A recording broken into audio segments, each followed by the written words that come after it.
एक महिला यूएन ने चुपचाप लेंस को 2 टुकड़ों में तोड़ दिया।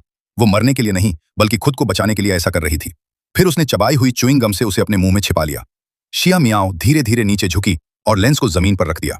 जब आतंकवादी आसपास नहीं थे तो उसने मौके का फायदा उठाया और तेज लेंस को आदमी के पैर में चुभा दिया। वो आदमी कुछ पल के लिए सुन्न हो गया। इस दौरान उसने अंधेरे में खुद को छुड़ाने की कोशिश शुरू कर दी। अपने बॉयफ्रेंड को समय देने के लिए यूएन ने जानबूझकर झगड़ा शुरू कर दिया ताकि उसका ध्यान अपनी तरफ खींच सके। आतंकवादियों का ध्यान भटकते ही वो आदमी आजाद हो गया और जानवर की तरह उन पर टूट पड़ा। उसने दुश्मनों को तेजी से गिरा दिया, लेकिन हॉल में दुश्मनों की संख्या बढ़ती जा रही थी। अचानक उसने आइस स्केट्स पहन लिए और भीड़ में तेजी से घूमने लगा। अब वो किसी जल्लाद जैसा लग रहा था, जो भी पास आता बच नहीं पाता। उसने न सिर्फ अपनी गर्लफ्रेंड को बचाया बल्कि मौके का फायदा उठाकर बाकी दुश्मनों को भी खत्म कर दिया। दूसरी तरफ मॉल में आतंकवादी अपने हथियार तैयार कर चुके थे। उन्होंने बंधकों को ढाल बनाकर पुलिस पर दबाव डालना शुरू कर दिया, लेकिन उनकी खुशी ज्यादा देर नहीं टिक सकी।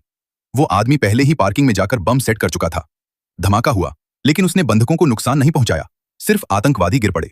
इसके बाद वो बुलेट प्रूफ शील्ड के पीछे छिप गया और उसकी टीम ने आगे बढ़कर बाकी लोगों को बचा लिया।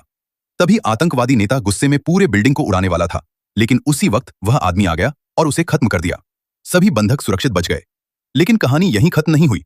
आतंकवादी नेता किसी तरह बच निकला और दुनिया भर में घोषणा कर दी कि वह उस आदमी को मार देगा। लेकिन उसे पता नहीं था कि वह आदमी डरने वाला नहीं है। वह सीधे उसके अड्डे पर पहुंच गया और हमला कर दिया।